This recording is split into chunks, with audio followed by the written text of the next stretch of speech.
Hey guys, welcome back to the channel. On this week's video, I'm going to walk you around at our swap meet. This is an event that me and my dad have put on for several years, and this year it was bigger and better than ever. Before I get too carried away, I want to remind you to hit that subscribe button if you haven't already. Hit the notification bell. I post every single Friday, and I want to encourage you to check out my merchandise. I've got hoodies like this one, I've got shirts, I've got stickers, I've got coffee mugs, all sorts of different things. And I've priced this stuff cheap enough to where you just got to have it. It's not like I'm making a killing off of it. I just want to get the brand and the name out there. And hopefully, if things go well, I'll introduce some more merchandise and some more designs and some more cool stuff. So just keep supporting the channel. Keep watching these videos. Keep clicking the like button and leaving me comments. I appreciate each and every one of you. My dad and I put on this event every year. This event always happens on the Saturday after Thanksgiving, so the weather is sometimes iffy. It can be cold, it can be rainy, it can be, just unpredictable. But this year it was in the 60s. It was absolutely the best weather we could have asked for. And because of that, we had a record turnout. We had 70 vendors show up. We had, I'm guessing, about 300, maybe more than that, buyers walking around. There was a lot of deals getting done, and it was awesome. And the best part about this is that every year we donate every penny of the proceeds to the local family in need. So it's $20 a space, and you times 70, that ends up being $1,400. Plus, we get donations for coffee and little things like that, and people just walk up and hand us money to give to the cause. So we ended up donating over $1,600, and we split that amongst two different families that were in need this year. And it feels good to know that all the money is going towards a good cause. All right, so let's walk around a little bit, check out some of the stuff that was available at the swap meet. The first thing that got my attention was this Bantam Roadster body. This is a fiberglass one-piece body.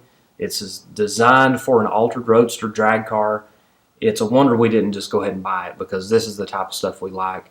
But another guy, actually a follower of mine here on the channel, he ended up buying it, got a pretty good deal on it, and I think what he's planning on doing is cutting it in half and making garage art out of it, which is perfect application for a beat up old fiberglass body. Tunnel rams and intake manifolds, I just love looking at these things.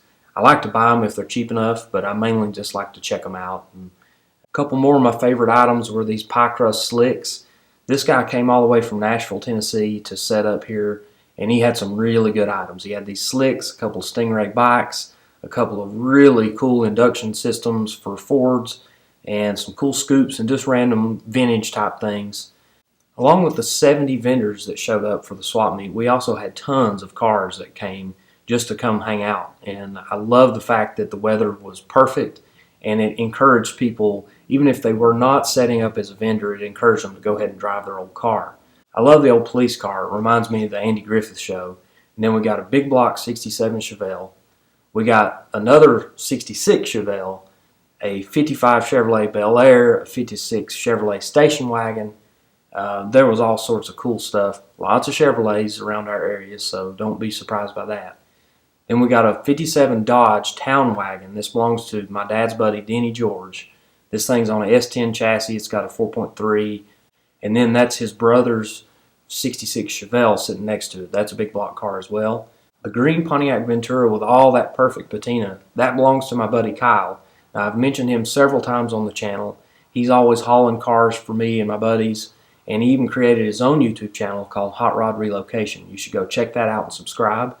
And he was set up in the swap meet selling some leftover parts from a few of his projects, but he was also selling these signs that he makes out of metal. He's got a plasma table right there in his shop that he makes all sorts of cool designs. You should really check that out too. So every year I end up getting super busy with this event. I'm busy getting people in, getting them parked, selling my own stuff out of my own little vendor spot. And, this year was similar, but I did make a point to walk around. I wanted to take some pictures and videos to show you guys this event. This thing is bigger than it's ever been, and I wanted to be able to show that off a little bit, because the variety of stuff that's at this swap meet is pretty crazy. You've got dirt track racing parts, you've got drag racing parts, you've got hot rod parts, motorcycle parts. It's a little bit of everything, and I think that's why it's continuing to grow, is because you never know what you're going to walk up on in one of these vendor spaces. You don't know if it's going to be a killer deal, if some dude just clean out his shop. You don't know if it's going to be a museum type piece. So, it's enjoyable to walk around as a buyer. It's enjoyable to set up as well because you can make a few extra dollars and put that towards the winter project fund. So, it's a win-win for us. We enjoy putting it on. Some of the people who attend the swap meet are subscribers to my channel. So they're familiar with the Hot Rod Hoarder name. I even had a table set up with t-shirts and these hoodies.